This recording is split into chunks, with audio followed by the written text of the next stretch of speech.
The next subject of our MCU director series is Joe Johnston. Before becoming a director, Joe Johnston began his film career with Lucasfilm as a visual effects artist on the original Star Wars trilogy. He designed iconic Star Wars imagery like the Millennium Falcon and Boba Fett. He was also an art director on Return of the Jedi, as well as the first 2 Indiana Jones films. Luckily for me, art director actually means art director here, unlike with Louis Leterrier on The Transporter, so I'm safe from sharing Star Wars opinions on the internet for a little bit longer. Just a little bit, though. Don't worry though, there's still a few iconic franchises we'll dip our toes into with this video.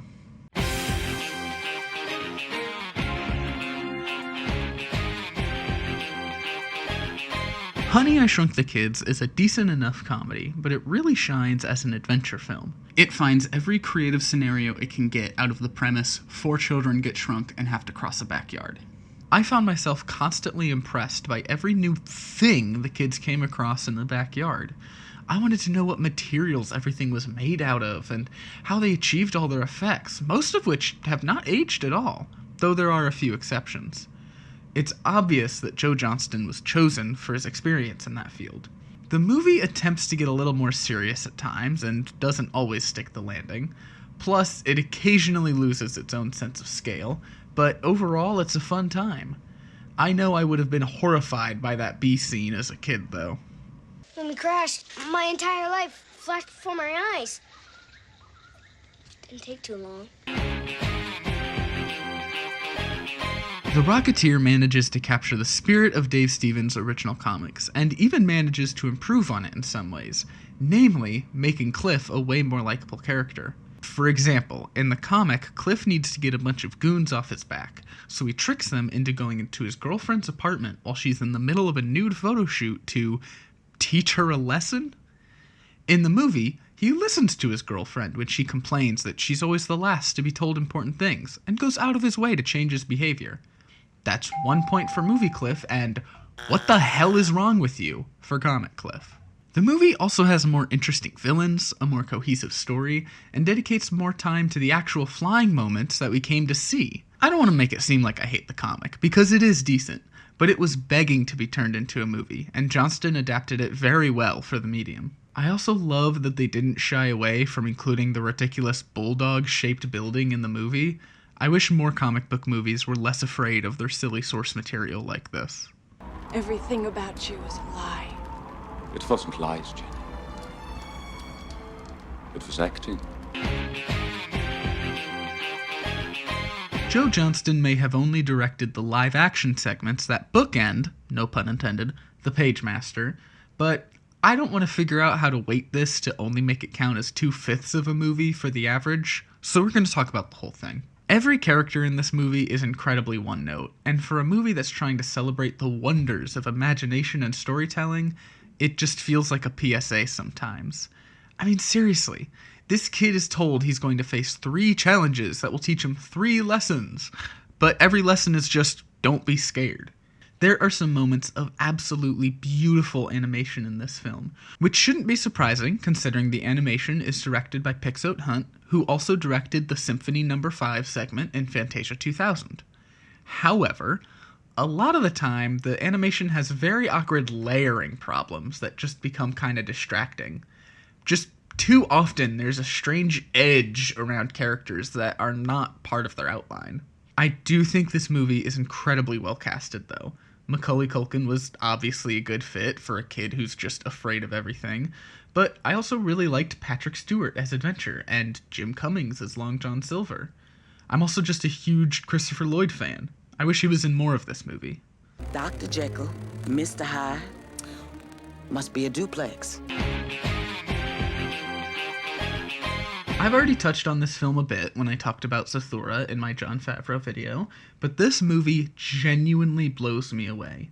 To be able to take a picture book that's mostly just a list of things happening and adapt it into a film with this much character depth is truly something special. I really mean it when I say that Robin Williams gives one of the best performances of his career in this film. There's so much emotionality surrounding him throughout this film, from his emergence out of the game, to when he learns that his father spent the rest of his life looking for him, to his reunion with Sarah. I could go on. His performance is made all the better at the end by an assist from Adam Bird, who plays his younger self. There are also so many incredibly impressive effects throughout the entire movie, with the exception of those monkeys. Ugh. This movie really feels like they tried to find everything they could do with the premise of the book, and they delivered.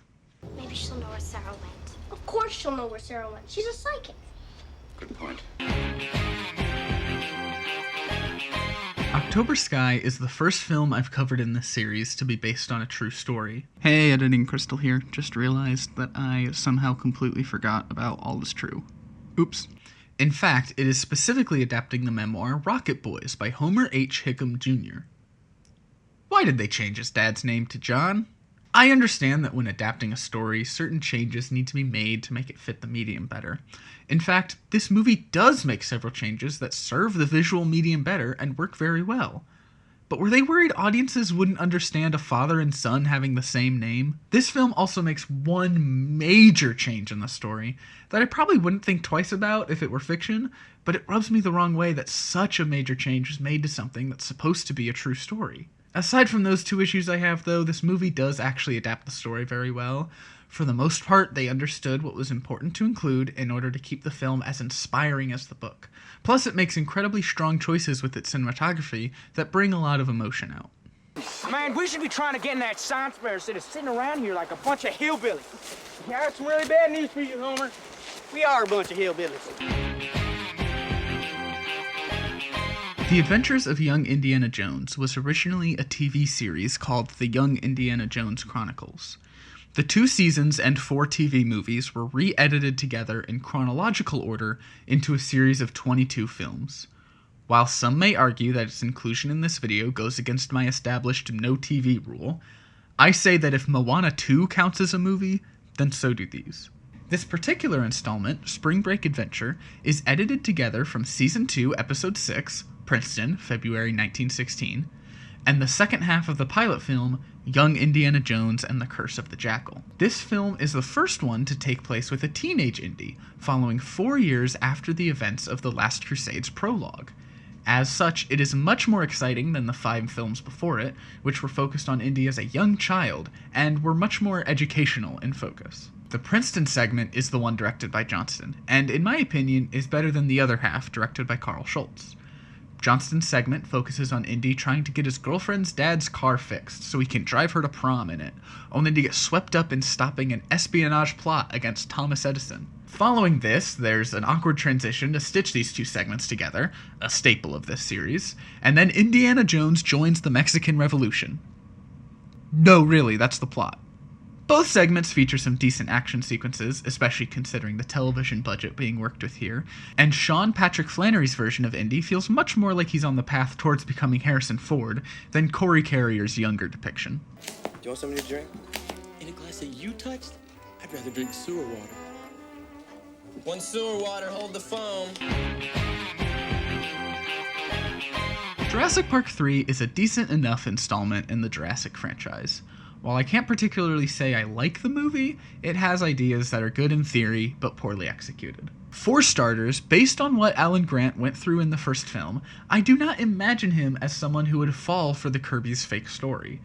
In fact, I feel like he would be much more inclined to come along if they just told him the truth, that their son was stranded on Isla Sorna, and they needed a dinosaur expert to help them survive while they look for him. From there, the pacing of the film is pretty poor. It repeatedly creates problems for the characters that sound like they'll take up a decent portion of the runtime to solve, only to find a convenient exit within 3 minutes. The film just goes from story beat to story beat in rapid succession without connecting those beats back to the emotional core.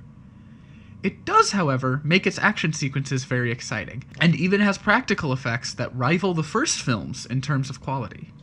That was Isla Nublar, this is Isla Sorna. Site B. You mean there are 2 islands with dinosaurs? All right, you Stay out of this. The story of Hidalgo may take a moment to get started, and it may even move a bit slowly once it does, but when it comes to a big moment, it makes that moment felt. This film has some incredible effects and fantastic performances. Viggo Mortensen is great, of course, but so are the horses that portray the titular Hidalgo. I've never seen an animal in a live-action movie with so much personality. These come together to create some very powerful sequences in the film, yet they leave me wishing that more of the movie felt like that. Of course, westerns are my least explored genre in film, so I have much less of a frame of reference here than I typically would reviewing other movies. Mister, you can say anything you want about me. I'm gonna have to ask you not to talk about my horse that way. Joe Johnston's The Wolfman is a remake of the classic Universal monster film, The Wolfman. And this film starts off as a pretty good modernization of the original.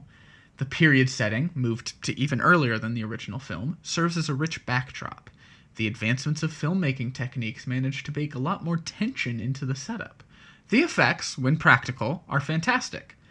Not so much when they're CGI, but they aren't terrible either. The action sequences also take advantage of the fact that we're simply allowed to get away with more intense violence in film now, and I think utilize that effectively. Where I start to have problems with this version, though, is with the extensive changes to John Talbot, the father of our Wolfman. The changes to the character seem intriguing at first, but the film doesn't do enough with it to justify losing out on the tragic ending of the original. Instead, these changes just lead to a bland third act, and the film attempts to pass that tragic moment on to a different character, but it doesn't work nearly as well. It must be a wonderful luxury, doing battle with imaginary demons, Mr. Talbot. Mine right now are very real. Captain America: The First Avenger kicks off what might be the MCU's best trilogy, though there is another strong contender for that title. Joe Johnston's previous experience with a period piece superhero film made him the obvious choice to direct this one, and he displays even more talent for it this time around. Every character in this film is cast so well. From Steve Rogers' first scene, you can tell how much Chris Evans embodies the ideals in his performance. He also has fantastic chemistry with Haley Atwell and Sebastian Stan, who are both able to play up their character dynamics with him fantastically. Even the tertiary characters like Erskine and Phillips are embodied so well by Stanley Tucci and Tommy Lee Jones. Another thing I really appreciate about this movie is the way it's able to deliver a joke without pulling away from the scene. I'm not kissing you! Unfortunately, this film isn't without its flaws. The final fight scene between Captain America and Red Skull is pretty lackluster, despite the incredible way it ends. Plus, there's just a few moments of awkward continuity sprinkled throughout. Did it hurt? A little. Permanent? So far. Not Safe for Work is an incredibly boring, predictable, and frustrating thriller. When the main character sees something suspicious go down, he asks the security guard to let him back upstairs to check it out himself, instead of telling him what's going on. He then proceeds to make even stupider decisions for the rest of the movie. Yet this film must think you're even stupider than him, as it presents the most obvious and telegraphed twists as if there's some major revelation. At least the villain hammed it up a bit. He was fun. You think this is a big office, Tom, but it's about to get really small. The Nutcracker and the Four Realms does to the story of the Nutcracker what Wicked does to the Wizard of Oz. It reimagines a classic story with an underlying element of political intrigue, all while keeping the aesthetic of childlike whimsy. Wicked does it better. This movie would be a fine way to entertain the kids during the holidays, but if you're looking for anything below the surface, you won't find much. Keira Knightley also gives one of the strangest performances I've ever seen from her. You see, I was looking for a Christmas present from my godfather. I love Christmas. What's Christmas? Joe Johnston clearly has specialties with period pieces and effects-heavy films, occasionally even at the same time. Much like Kenneth Branagh, you can tell exactly what experience led to him getting a Marvel job. Putting together the average for my ratings gives Joe Johnston a score of 3.38, which makes him the new leader of our pack. I was really surprised by this because Jon Favreau has more movies that I absolutely love, but I guess The Lion King really dragged him down. I couldn't really find any information on what Joe Johnston has coming in the future. I found IMDb listings for a Honey, I Shrunk the Kids revival called Shrunk, and a new Narnia film based on the Silver Chair, but Shrunk seems to have been cancelled by Disney's shift away from streaming, and Netflix acquired the rights to Narnia movies and has a deal for Greta Gerwig to direct the first two of those. So the Silver Chair has likely also been cancelled, or at least any version Johnston was attached to. Speaking of cancelled, let me just check what director I'll be covering next in the series. Oh. Oh no.